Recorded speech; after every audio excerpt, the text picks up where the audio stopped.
गर्मियां दस्तक दे रही हैं और आज के इस खास विश्लेषण में हम 2026 की एक बेहद ही रोमांचक भौगोलिक यात्रा पर निकलने वाले हैं। हम दक्षिण की हरी भरी घाटियों से शुरू करके सीधे उत्तर की बर्फीली चोटियों तक जाएंगे। आज हम उन टॉप 10 बेहतरीन जगहों की बात करेंगे जो हमें चिलचिलाती गर्मी से निकालकर बिल्कुल एक नई और ठंडी दुनिया में ले जाने वाली हैं।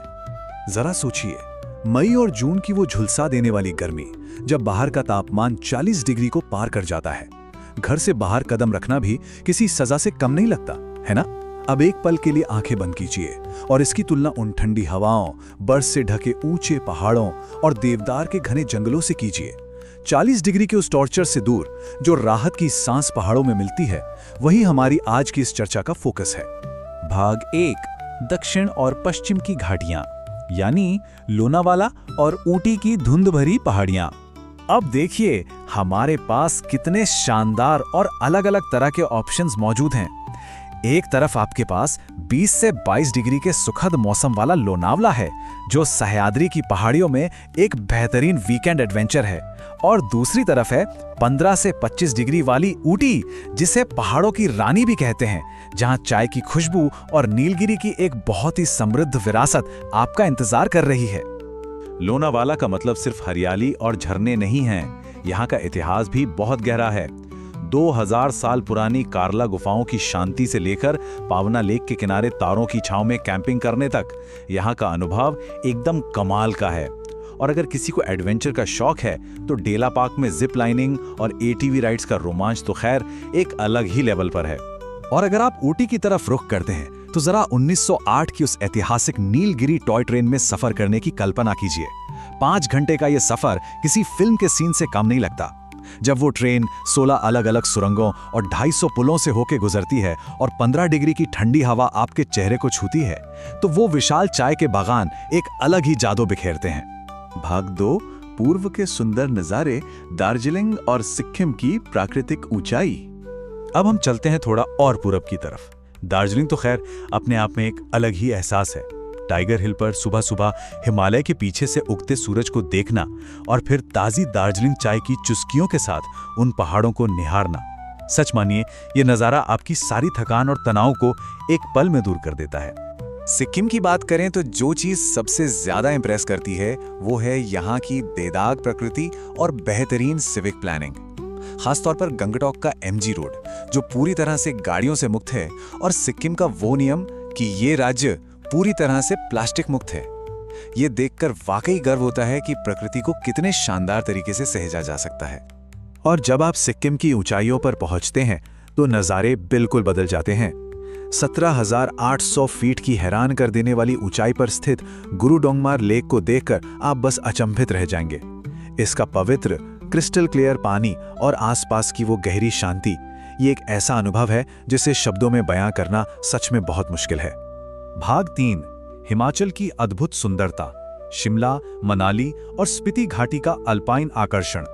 हिमाचल के इस हिस्से में एक चीज जो बहुत दिलचस्प है वो है यहाँ के माइक्रो क्लाइमेट्स। मतलब एक ही राज्य के अंदर आपको कितनी अलग अलग वाइब्स मिल जाती हैं।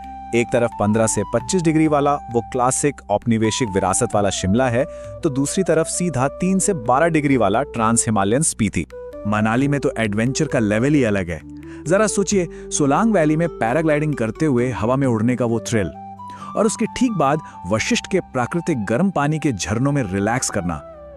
ये जो कॉन्ट्रास्ट है ना, रोमांच और सुकून का, बस यही मनाली को इतना खास बनाता है। और हाँ, 10,000 फीट की ऊंचाई पर इंजीनियरिंग का ये जो चमत्कार है ना, अटल टनल, ये सच में क्रांतिकारी है। इस 9 किलोमीटर लंबी टनल ने मनाली से लाहौल और स्पीति तक पहुंचने का पूरा खेल ही बदल दिया है।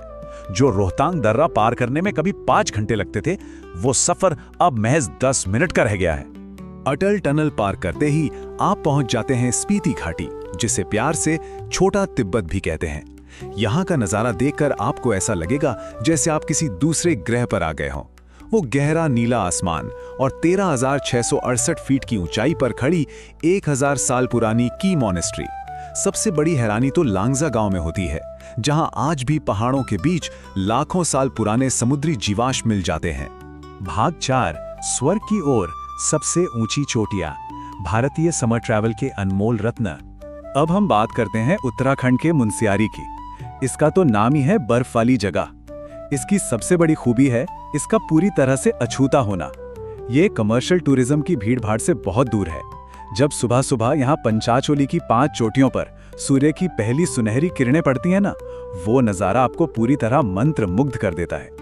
अब धरती के स्वर्ग यानी कश्मीर की बात करें तो इन भव्य वादियों को एक्सप्लोर करने के लिए एक अच्छी प्लानिंग होना बहुत जरूरी है। अगर आपके पास 4 दिन हैं तो श्रीनगर की शांत डल झील से शुरुआत करते हुए गुलमर्ग के केबल कार और फिर पहलगाम की शानदार घाटियों तक आप इस ट्रिप का पूरा मजा ले सकते हैं। कश्मीर का तो खैर हर कोना ही किसी खूबसूरत कविता जैसा है। डल झील पर लकड़ी की उन बारीक नक्काशी वाली हाउस बोट्स में ठहरना और उन हरी भरी घाटियों को अपनी आंखों से देखना, जहां हमने अनगिनत बॉलीवुड फिल्में देखी हैं, ये सच में एक जादुई एहसास है। और शाम के वक्त यहाँ का वो पारंपरिक गरम कहवा तो इस पूरे अनुभव में 4 चांद लगा देता है। और अब हमारी इस चर्चा की अंतिम मंजिल, लेह लद्दाख। ये कोई आम जगह नहीं है दोस्तों। 11,500 फीट की ऊंचाई पर बसा ये एक बिल्कुल ही अलग संसार है। ये जगह आपकी शारीरिक सहन शक्ति की कड़ी परीक्षा लेती है, लेकिन बदले में जो शांति और नज़ारे ये आपको देती है वो जीवन भर के लिए आपकी आत्मा में बस जाते हैं। लद्दाख के चमत्कारों में पैंगोंग लेक का नाम सबसे ऊपर आता है। सोचिए, 14,270 फीट की ऊंचाई पर 134 किलोमीटर लंबी झील जो दिन भर में 7 बार अपना रंग बदलती है, कभी एमराल्ड ग्रीन तो कभी बिल्कुल डीप ब्लू। यह नज़ारा किसी भी ट्रैवलर के लिए मस्ट सी लिस्ट में होना ही चाहिए। लद्दाख में जो रोमांच है ना, वो सच में कभी खत्म नहीं होता। 18,380 फीट ऊंचे खारदुंगला दर्रे से गुजरने का वो थ्रिल और फिर मैग्नेटिक हिल का वो दिमाग घुमा देने वाला इल्यूजन, जहां आप अपनी गाड़ी न्यूट्रल में छोड़ दें तो वो गुरुत्वाकर्षण को चकमा देकर ढलान पर ऊपर की ओर चढ़ने लगती है। बिल्कुल अविश्वसनीय। तो इस पूरी चर्चा और इन अद्भुत नज़ारों वाले सफ़र से जो एक सबसे अहम निष्कर्ष निकलता है वो क्या है?